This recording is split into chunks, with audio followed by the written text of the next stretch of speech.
कंजूस सास। हीरापुर नामक गांव में रमा नाम की औरत रहा करती थी। उनके दोनों बेटे शहर में जाकर काम करा करते थे। बड़ी बहू का नाम प्रतिभा और छोटी बहू का नाम सुनैना था। रमा और प्रतिभा हमेशा सुनैना को तंग किया करती थी, क्योंकि उनके छोटे बेटे ने सुनैना से शादी अपनी पसंद से की थी और सुनैना एक साधारण परिवार से थी। एक बार बड़ी बहू के हाथ से सास का चश्मा टूट गया। प्रतिभा, ये क्या कर दिया मैंने? ये तो माँ जी कल ही बनवा कर लाई थी। उनको पता चलेगा तो बहुत गुस्सा होंगी। क्या करूँ क्या करूँ? प्रतिभा बाहर काम कर रही सुनैना के पास गई और कहा, प्रतिभा, सुनैना सुनो, माँ जी के कमरे से जूठे बर्तन ले आओ।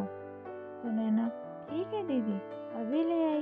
सुनैना जैसे ही माँ जी के कमरे में गई तो उसने देखा कि चश्मा नीचे टूटा हुआ है। उसने चश्मा उठाया ही था, तब तक प्रतिभा माँ जी को लेकर वहाँ पहुँच गई। प्रतिभा, हे भगवान, माँ जी का चश्मा तोड़ दिया। माँ जी कल ही इसे बनवा कर लाई थी। ये क्या किया तूने सुनैना? कोई काम ध्यान से नहीं करती हो तुम? कितना नुकसान कर दिया। रमा, ये क्या कर दिया तूने? जब से आई है नुकसान पे नुकसान किए जा रही है। एक तो घर से खाली आ गई और जो अब मेरे घर में बचा है वो भी तोड़ना चाहती है। सुनैना, माँ जी, ये मैंने नहीं किया। प्रतिभा दीदी ने मुझे बर्तन लेने भेजा था तो मैंने देखा कि चश्मा टूटा हुआ नीचे गिरा है। प्रतिभा, तू क्या कहना चाहती है कि मैंने तोड़ा है? सुनैना, नहीं दीदी, मैं तो माँ जी को बता रही थी कि मैंने नहीं किया। अब प्रतिभा रोने की एक्टिंग करके दिखाती है। प्रतिभा, मेरी किस्मत देखो ना माँ जी, आपने देखा ना, आपके सामने मुझे गलत बना रही है। सुनैना, नहीं दीदी, मेरा ऐसा कोई इरादा नहीं है। प्रतिभा, चुप रहो तुम, एक तो नुकसान करती हो, ऊपर से झूठ भी बोलती हो। रमा, जाओ मेरे सामने से और दोबारा मत आना जब तक घर का सारा काम ना खत्म हो जाए, समझी? उसके बाद तुम जंगल चले जाना, वहाँ से लकड़ियाँ काट कर ले आना। प्रतिभा, जंगल चली जाइयो समय से, समझ गई? सुनैना, लेकिन दीदी, इन सब कामों को करने में ही शाम हो जाएंगी, इतनी जल्दी ये सब कैसे करूँगी? प्रतिभा, मुझे क्या पता, माँ जी ने बोल दिया सो बोल दिया, समझ गई? सुनैना, जी माँ जी। रमा, प्रतिभा ने क्या कहा समझ नहीं आया? सुनैना, ठीक है माँ जी, जाती हूँ। बेचारी सुनैना उदास मन से वहाँ से चली जाती है।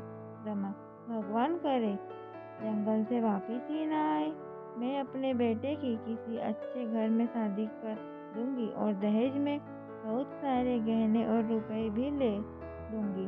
ये सब सुनैना ने सुन लिया। प्रतिभा, माँ जी, मेरे लिए भी एक सोने का हार ले लेना, आखिरकार मैं इस घर की बड़ी बहू हूँ। रमा, ठीक है, जाओ, अब मेरे लिए कुछ बढ़िया सा खाने को ले आओ। प्रतिभा, जी माँ जी, अभी लेकर आई। प्रतिभा वहाँ से चली गई। रमा, अब बस इस सुनैना को इस दुनिया से मिटाना होगा। एक बार ये काम हो जाए, मैं पंडितों को जी भर के खाना खिलाऊंगी। सुनैना काम करते करते रोने लगी। सुनैना, मैं ऐसा क्या करूं जिससे माँ जी मेरे बारे में ये सब सोचना बंद कर दे। हे भगवान, मुझ पर अपनी कृपा करो। मैं ये सब बहुत ज़्यादा नहीं सह पाऊंगी। सारा काम करने के बाद सुनैना अपने साथ खाने के लिए 4 रोटी और थोड़ी सब्जी बांध के जंगल ले गई। सुनैना जंगल में लकड़ी काटने लगती है। उसने लकड़ी का एक गट्ठा बनाया और छाँव में बैठ गई। तब उसके थैले से रोटी का डब्बा नीचे गिर गया। सुनैना, अरे मैं तो खाना ही भूल गई। लो, काम मिल जाते और मैं खाना ही भूल गई। क्या करूँ अपना? अब बस जल्दी घर चली जाती हूँ। इसे खाऊं या नहीं, ऐसा करती हूँ खा ही लेती हूँ। वैसे भी सुबह से कुछ खाया नहीं, फिर रात का खाना भी तो बनाना पड़ेगा। सुनैना बैठकर खाना खाने ही वाली होती है कि तभी वहाँ पर एक बकरी उसके सामने आकर बैठ जाती। सुनैना, तुझे भूख लगी है, आजा तू भी खा ले। वह एक रोटी बकरी को दे देती है। बकरी फिर भी नहीं जाती। इस बार वो एक और रोटी देती है और इस बार बकरी चली जाती है। सुनैना, लगता है इसके नसीब में रोटी खाना लिखा था। चलो, इस बेजुबान के पेट में ही कुछ गया। इसके बाद वह थोड़ा पानी पीती है। तब तक जंगल से एक बूढ़ी औरत बहुत सारा सामान लेकर गुजर रही होती है। सुनैना, माँ जी, आप इस जंगल में? बूढ़ी औरत, मैं अपने गांव जा रही हूँ बेटी, ये रास्ता जल्दी पहुँचा देता है, इसलिए यहाँ से जा रही हूँ। औरत बहुत बूढ़ी थी। सुनैना को उस पर दया आ गई। सुनैना, अम्मा बैठो, मेरे पास 2 रोटी है, आप इन्हें खा लो। वैसे भी मुझे तो घर जाना है, इसलिए इन्हें खाने का तो समय नहीं है मेरे पास। आप मुझे थकी हुई लगती हो, आप इन्हें खा लो। अम्मा बैठ गई और हैरानी से सुनैना की तरफ देखने लगी। बूढ़ी औरत, इस जंगल में लगता है भगवान ने तुझे भेजा है मेरे लिए। ला बेटी ला, जोरों की भूख लगी है मुझे, बहुत बुरा हाल है। खुश रहे तू बेटी। सुनैना ने रोटी सब्जी अम्मा को दे दी और अम्मा ने बड़े चाव से रोटी सब्जी खा ली। बूढ़ी औरत, बेटी एक बात ध्यान से सुन, तेरे जीवन में कभी भी कोई मुसीबत आए तो बस अपने पूर्वजों और भगवान को सच्चे दिल से याद करना। उसके बाद सामने मुसीबत पर लाल कपड़ा और धूप बत्ती जलाकर हाथ जोड़ लेना, सब ठीक हो जाएगा। सुनैना, धन्यवाद अम्मा, बड़ों की कृपा से ही घर परिवार फलता फूलता है। कभी हीरापुर गांव में आना होगा तो किसी से भी पूछ लेना। मेरी माँ जी का नाम, उनका नाम रमा देवी है, तो आपको बता देंगे मेरे घर का पता। कभी आना हो तो हमसे मिलने जरूर आना। बूढ़ी औरत, जरूर बेटा, कभी मौका मिले तो जरूर आऊंगी। अब बेटी तू जल्दी घर जा, ये जंगल तेरे लिए सुरक्षित नहीं। सुनैना, ठीक है अम्मा, आप भी जल्दी चले जाओ। बूढ़ी औरत, और हाँ बेटी, कभी भी डर लगे तो अपने पूर्वजों को याद करना, पितृ हमेशा अपने वंशजों की रक्षा करते हैं। सुनैना, जी अम्मा। सुनैना घर पहुंचती है। उसके बाद रात के लिए खाना बनाने लग जाती है। खाना बनाकर सबको खिलाती और उसके बाद सब सो गए। अचानक पूरा घर हिलने लग गया। अचानक एक कमरे से बहुत तेज आवाजें आने लगी। सब लोग डर गए। कुछ देर बाद सब एकदम से शांत हो गए। प्रतिभा, माँ जी, ये क्या था? ये कैसी आवाज थी? रमा, रुक मैं देखती हूँ। रमा, सुनैना, जा तू देख, क्या है वहाँ? सुनैना, माँ जी मुझे डर लग रहा है। रमा, जाती है या नहीं? इसके बाद सुनैना कमरे में देखने चली गई। वहाँ कोई नहीं था। सुनैना, माँ जी यहाँ कुछ भी नहीं है। रमा, ये कैसे हो सकता है? इतनी भयंकर आवाज भला किसकी हो सकती है? प्रतिभा, मुझे डर लगता है कोई जानवर खिड़की से घुस गया होगा। मैं कहती थी ना, वहाँ जालियाँ लगा लो। रमा, चलो अब जाओ, सब सो जाओ। अगले दिन रमा, सुनैना, सुन, वो कपड़े रखे हैं। सुनैना, जी माँ जी। तब तक वहाँ उनकी पड़ोसन शारदा आ गई। शारदा, प्रणाम अम्मा, कैसी हो आप? रमा, आओ बेटी, तुम कैसी हो? हमारा तो जैसे तैसे वक्त निकल रहा है। शारदा, मैं ठीक हूँ माँ जी, आपसे वो शहद लेने के लिए आई हूँ, कुछ दिन पहले आपसे मंगवाया था ना। रमा, अरे हाँ, मैं तो भूल ही गई, क्या करूँ बेटी, उम्र हो गई है, रुक लाती हूँ। रमा जैसे ही अंदर गई, शारदा तुरंत सुनैना के पास जाकर बोली, शारदा, सुनैना, तू दुखी नहीं होती इस बुढ़िया के ऐसे बर्ताव से? जीना मुश्किल किया हुआ है तेरा इसने। कहती हूँ तू अपने मायके वालों को बता देना। सुनैना, नहीं बहन, मेरे माता पिता गरीब हैं, उन्हें मैं और पीड़ा नहीं दे सकती। मुझे परेशान देख वो और दुखी हो जाएंगे। शारदा, तेरे लिए मुझे बहुत दुख होता है। तू अपना ध्यान रख। सुनैना, तुम मेरी चिंता मत करो। वो जैसी भी है मेरी सास है।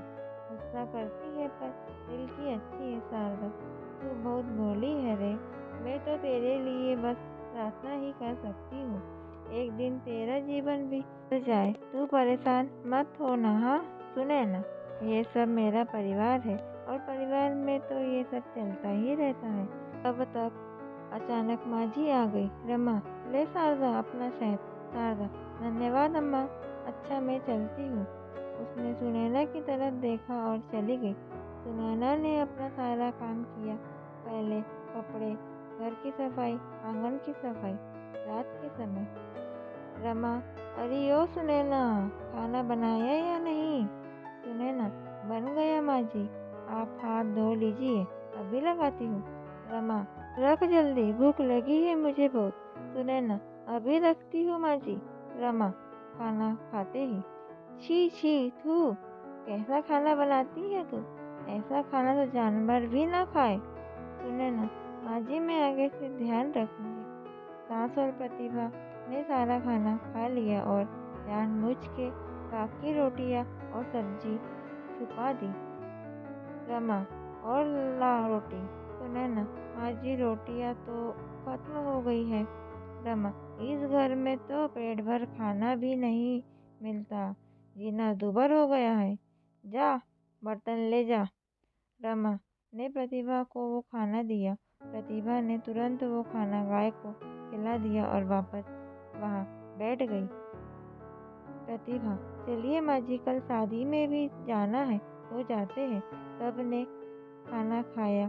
किसी ने सुनैना को खाने के लिए नहीं पूछा। फिर सुनैना ने बर्तन धोए। आधी रात को अचानक आवाज आने लगी। सब बाहर आ गए। प्रतिभा, माँ जी, फिर से यही आवाज?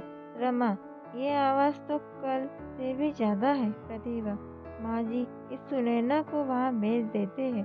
आप कमरा बंद कर देना। रमा, अगर वहाँ कोई जानवर होगा तो इसे खा जाएगा। रमा, सुनैना, जाके देख कौन है वहाँ। सुनैना, नहीं नहीं माँ जी, मुझे डर लग रहा है। रमा, जाती है या मारूं? सुनैना जैसे ही कमरे में गई, प्रतिभा ने दरवाजा बंद कर दिया। सुनैना, माँ जी दरवाजा खोलिए। आप मेरे साथ ये सब क्यों कर रही हो? माँ जी, मुझे डर लग रहा है।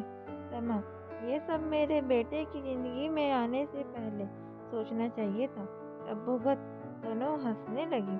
सुनैना, माँ जी, यहाँ सांप है, सांप सांप।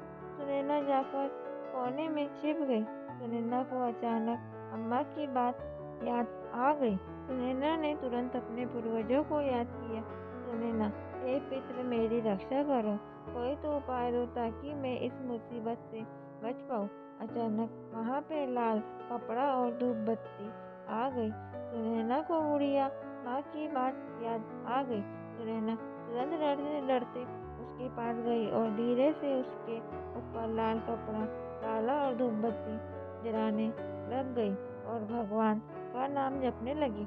सुनैना, हे ईश्वर, मेरी रक्षा करो मेरी। प्रतिभा, माँ जी चलिए, लगता है वो मर गई। जानवरों ने उसे अभी तक तो खा भी चुका होगा। कल इस कमरे को खोलेंगे। रमा, ठीक है, भगवान करे इस बार ये मुसीबत टल जाए। अगले दिन प्रतिभा ने कमरा खोला। सुनैना एक जगह पे ही लेटी हुई थी। प्रतिभा चिल्लाई। रमा जैसे ही कमरे में आई, उसने देखा कि चारों तरफ सोना ही सोना बिखरा हुआ है। रमा, हमारी तो किस्मत ही खुल गई। प्रतिभा, माँ जी, एक साथ दो मुसीबत टल गई। पहली वो मुसीबत और दूसरी गरीबी। आज से हम ऐशो आराम की जिंदगी जिएंगे। माँ जी, देखिए ना, इतना सारा सोना, इससे तो हमारी कई पीढ़ियां मजे से अपना जीवन बिता सकेंगी। प्रतिभा जैसे ही सोने का एक गहना उठाती है। प्रतिभा, कितना सुंदर है ना माँ जी, मेरे गले में बहुत अच्छा लगेगा। ठीक कहा ना मैंने? तब तक अचानक प्रतिभा को जोर से करंट लगने लगता है और माजी को सांप पकड़ लेता है। माजी चिल्लाने लगती है। चिल्लाने की वजह से ही सुनैना उठ जाती है। उसी समय अम्मा वहाँ प्रकट हो जाती है। बूढ़ी औरत, ये सब केवल सुनैना का है।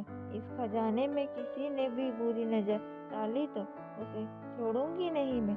प्रतिभा ने वो हार फेंक दिया। सुनैना, अम्मा, माजी और प्रतिभा दीदी को छोड़ दो आप। बूढ़ी औरत, नहीं बेटी, ये सब तुझे जीने नहीं देंगे। मेरे होते हुए तुझे कोई तंग नहीं कर सकता। सुनैना, अम्मा, आपके आगे हाथ जोड़ती हूँ, कृपया छोड़ दो इन्हें। बूढ़ी औरत, ठीक है। दोनों बच जाती है। सुनैना, माजी, आप ठीक तो हो ना? सुनैना, प्रतिभा दीदी, आप ठीक तो हो ना? सुनैना, अम्मा, मेरी बात का मान रखने के लिए धन्यवाद। बूढ़ी औरत, ये सब तेरा है सुनैना। सुनैना, अम्मा, ये सब मेरा कैसे हुआ? आप मुझे ये सब क्यों दे रही हो? बूढ़ी औरत, बेटा, ये तेरा ही था हमेशा से। एक जमाने में तेरे पूर्वजों ने इस खजाने को छुपाया था दुश्मनों से। वो चाहते थे कि ये सब उनके किसी वारिस को मिले जो ईमानदार और नेक हो, ताकि सबका भला हो सके। वो चाहते थे कि दुश्मन इसका गलत इस्तेमाल न कर पाए, इसलिए उन्होंने इस खजाने की पूजा कराई। इसके बाद ये खजाना सर्प में बदल गया और तब से वो तुम्हारे वंश के सही उत्तराधिकारी की खोज कर रहा था। तुमने जिस बकरी को रोटी खिलाई वो असल में सर्प था, जो भेष बदलकर तुम्हारे सामने बकरी बनकर आया था, ये जानने के लिए कि तुम वही सही उत्तराधिकारी हो कि नहीं। बेटी, तू बहुत भोली है। सब याद रखना, ये खजाना सिर्फ तुम्हारा है। ये कोई मामूली खजाना नहीं है, मंत्रों द्वारा सिद्ध किया गया खजाना है। याद रखना, इस खजाने की सुरक्षा स्वयं सर्प देव करते हैं। इसलिए सुनैना, तुम इसके हो जाने की चिंता मत करना। ये हमेशा तुम्हारे पास रहेगा। तुम्हारा कल्याण हो। सुनैना, माजी, ये सब आपका है। इसका जो कुछ भी करना है वो आपकी मर्जी से ही होगा। रमा, बेटा, मैंने हमेशा तेरे साथ बुरा किया। तू चाहती तो इतना सारा धन पाके हमें घर से बाहर निकाल सकती थी, पर तू ये सब मुझे दे रही है। क्यों सुनैना? सुनैना, माँ जी, मैं हमेशा चुप रहती थी ताकि एक दिन आप मेरे प्यार को समझ सको। देखो ना, आज आपको मेरा इस परिवार के प्रति प्रेम समझ आ गया। इससे ज्यादा मुझे कुछ भी नहीं चाहिए। प्रतिभा, मुझे माफ कर दो। मैंने तुम्हें हमेशा मारना चाहा, लेकिन आज तुमने मुझे बचाकर मेरी नजरों में अपनी इज्जत और भी बढ़ा दी है। आज से मैं हमेशा तुम्हारी बड़ी बहन बन के रहूंगी और तुम्हें कुछ नहीं होने दूंगी। रमा, सुनैना, इसकी हकदार सिर्फ तू है। ये जिम्मेदारी तुझे ही संभालनी होगी। तेरे पूर्वजों का भरोसा है तू, इसलिए अपनी जिम्मेदारी को समझ कर वही कर जो सही है। रमा जी, माँ जी, मैं आपकी बात का मान रखूंगी। इसके बाद सुनैना का परिवार बहुत अमीर हो गया। इसी तरह की और भी वीडियो को देखने के लिए हमारी वीडियो को लाइक एवं चैनल को सब्सक्राइब करें। धन्यवाद।